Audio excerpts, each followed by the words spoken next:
Afternoon, folks. I figured I'd get back on here again and have the pleasure of announcing that we have us a new rifle parts kit here that will be built here soon. Within the next 6 months, I can say that much for at least. I've been thinking about either selling and or replacing my SAR-1. It's been a faithful rifle. It's still a faithful rifle. I have not had a single issue out of it. But I think it's time to upgrade to something that's a little bit fresh and new, and maybe pass my SAR-1 on to somebody else that needs something to learn how the rifle functions and works, and it be reliable and good for them.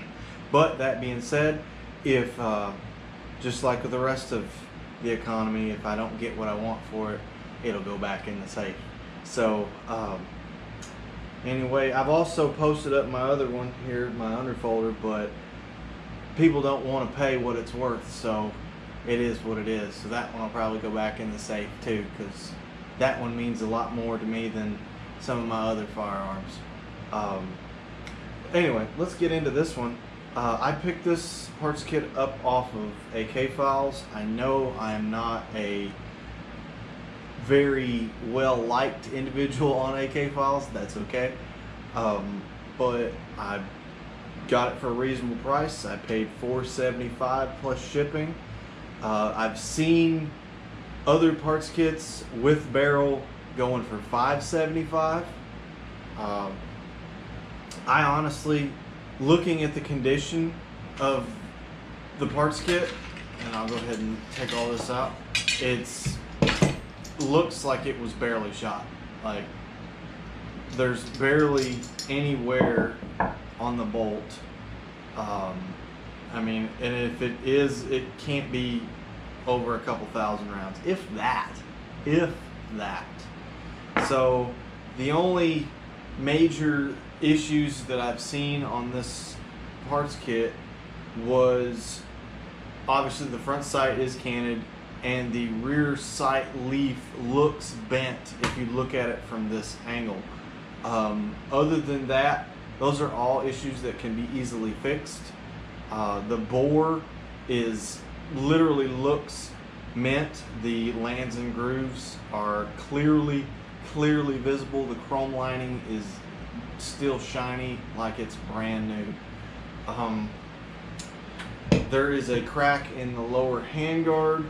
That's not a big issue for me, as I actually use my firearms, and especially when it comes to the Romy guns, they're meant to be used, and the more you use them, the slicker they get, the better they shoot. But this is a Romy G kit, noted by the G on the actual rear sight block. If you can see that, I may roll in photos, I may not. But little story behind these, the G kits were semi-auto converted rifles that I don't remember the name of the Romanian dictator. You guys can look that up yourselves. But apparently he wanted to arm militias, but he didn't want to give them the same firepower as the military. So out pops Guardia, which is the Romy G rifles. That doesn't make a hell of a lot of sense to me, because if I remember correctly, they turn around and use the rifles against the military. So that being said, I just want to let you guys know about this little information, and I'm pretty excited. It's going to go to Rifle Dynamics, and Jim's going to build it for me on a Childers CG1 receiver. One thing I have learned that I will do differently than when I had this one built is that I will be sending the receiver directly to them. Multiple 473s or 4473s is kind of dumb in my opinion, but due to laws, attorneys, and just making sure everybody's cool, calm, and collected and on the up and up, it's better that we do it that way. I'm not going to go into a lot of the industry bullshit. You guys can ask other individuals that actually own shops. They can explain it better for you. But I get where they're coming from and wholeheartedly accept that. It makes no difference to me. The gun's going to get built regardless. That's an issue on their end, not the end user. And like I said, wholeheartedly get it, understood, awesome. We just shift right and go on. But take a look at this this chamber though. That's pretty legit. Like that's probably cleaner looking than I got when I bought my SAR-1 3 years ago. 3 years ago? Oh, no, it's 2 years ago, I think. But yeah, I mean, just one thing that I've noticed is the locking lugs, and then the ramp on the side of the feed ramp, I guess you would call it. There's not very much wear on that. It literally looks like it's just been hand cycled. The front sight block, you can see, if I can hold it steady, you can see how it's pushed over to one side. That's not a lot of cant, but it's enough if that is the actual point of aim, point of impact. That's noticeable. If you'll look at my SAR-1, that there is maybe slightly to the shooter's left, but not a whole hell of a lot.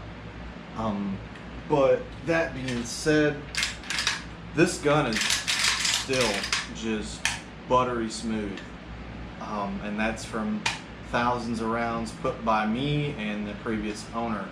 Again, I bought this gun from the original owner 2 years ago, and he bought it, I want to say, at least 10 years. So it's been a faithful servant. I don't have an issue with it. Never have had an issue with it. But like I said in a previous video, I've replaced some things on that rifle that have started to wear out. Recoil spring, retainer plate, fire control pins, just consumables that could use a refresher every now and again. That being said, with this rifle, I'm pretty excited. Obviously, when you send these parts in to Rifle Dynamics, you only really need to send the parts that are specific for semi-auto rifles. I usually will end up putting like this part, this part, this part, this part, and this pin, and I'm having a AKT EL put in it, just like I have in this one and this one, and that's basically it. Like this stuff right here, and they'll probably replace the muzzle brake, the pistol grip, and then also the piston, so they meet 922R compliance. You know, that's ridiculous, but they have to. It's not their fault. That's our fault as a country. Anyway, so I hope you guys have enjoyed this short little video. I know I've rambled on for 10 minutes. I'll try to cut it up and put some pictures in there, but you guys enjoy your day, and I'll get back to you here soon. Thanks. Bye.